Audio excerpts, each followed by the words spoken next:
High, আজকে দেখব আমরা পিটুনিয়ার খুব তাড়াতাড়ি গ্রোথের জন্য ঘরোয়া কী খাবার আমরা ব্যবহার করতে পারি।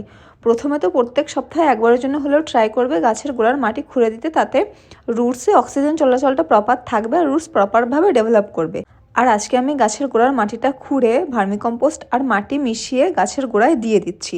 আর সাথে কয়েকটা কলার খোসা আর ডিমের খোসা গুঁড়ো করা কিছুটা জলে ভিজিয়ে ঢেকে দিয়ে একটা ছায়া জায়গায় রেখে দেবো 24 আওয়ার্সের জন্য। তো 24 ঘন্টা পরে জলটা দেখো ঠিক এরম হয়েছে। এবার এই জলের সাথে 2 থেকে 3 গুণ নর্মাল জল মিশিয়ে আমি প্রত্যেকটা গাছের গোড়ায় খুব ভালোভাবে দিয়ে দেবো।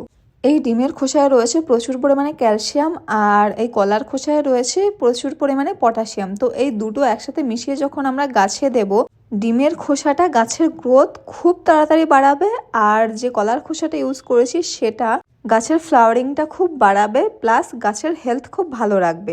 ব্যাস, আজ আসি, চলো।